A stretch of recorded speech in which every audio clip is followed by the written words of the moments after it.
Marvel continues to bombard us with supposedly leaked teasers, trailers, and insider info regarding the Doomsday movies.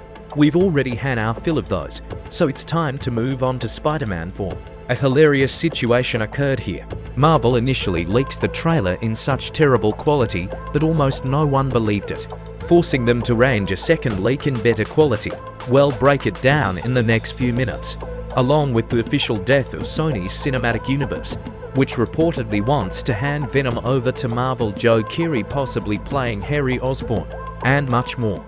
Give us a spider-like thumbs up, and let's get straight to business. Several authoritative sources recently stated that Sony has decided on the future of its cinematic universe. Only one unannounced film remained: Olivia Wilde's Spider-Woman. And drumroll, please, it has been cancelled. Now, it's claimed that instead of working on their own films, Sony plans to deepen its collaboration with Marvel by handing over the rights to all available characters to Kevin Feige in exchange for a percentage. This is a big deal, considering Sony once refused to let Kraven the Hunter appear in Black Panther because they were riding high on Venom's success and dreaming of their own universe. Now, that dream is officially over, and the Japanese company plans to make money through collaborations with Marvel. First on the list for migration is reportedly Venom. Interestingly, this initiative allegedly comes from Kevin Feige himself, who wants to make the symbiote a lead character in the new trilogy with Tom Holland. Venom might also pop up in Secret Wars, where, according to the canon, Spidey wears the black suit. Otherwise, the barriers have finally vanished for the main universe appearances of Black Cat, Chameleon, Morbius, and other legendary Spider-Man villains whose reputations Sony has significantly tarnished in recent years. This info is indirectly confirmed by Marvel adding Venom to the animated series Spidey and his amazing friends, something Sony previously flatly refused to allow. However, there's a nuance.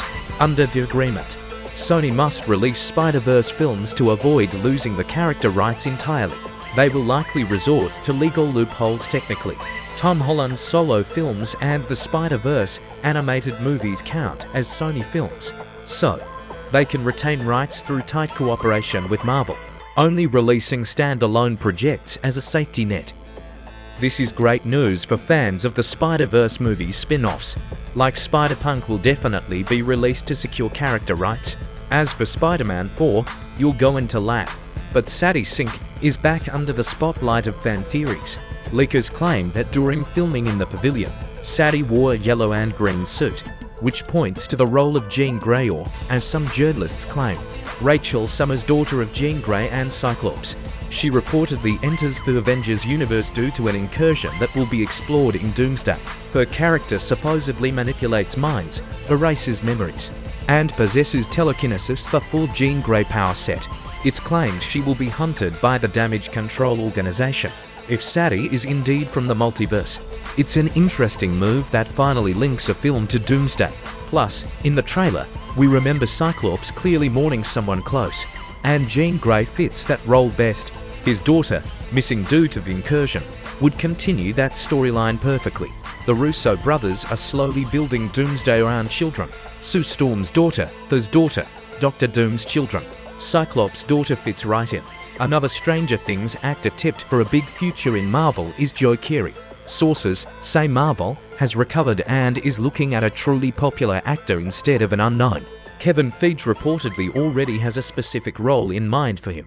While unclear, Reddit is actively casting Keery as Harry Osborn for Tom Holland's trilogy. Keery and Holland are roughly the same age, and their synergy could make the trilogy great. Other options include a new Cyclops for the post-Secret Wars mutant era, or more exotic a new Tony Stark. Keery's charisma and vibe somewhat resemble a young Robert Downey Jr. Given that Feige promises a recast of Tony and Cap after Secret Wars, anything is possible. Returning to Spider-Man, there's a major update for the trilogy. Sources claim Marvel plans to keep Destin Daniel Cretton as the director for Spider-Man 4. This is bad news for two projects. First, the Naruto live-action adaptation, and second, Shanghai 2. Cretton can't be everywhere at once. Rumors of his departure from Shanghai were indirectly confirmed by Simu Liu, who said if it happens, he'd love to see Lee Isaac Chung, the Daniels, or Chloe Zhao take over.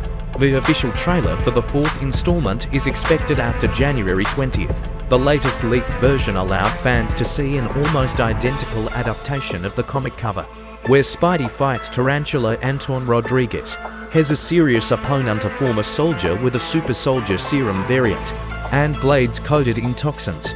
It seems Marvel is moving away from pseudo-realism and embracing comic-accurate costumes, similar to the new DC approach.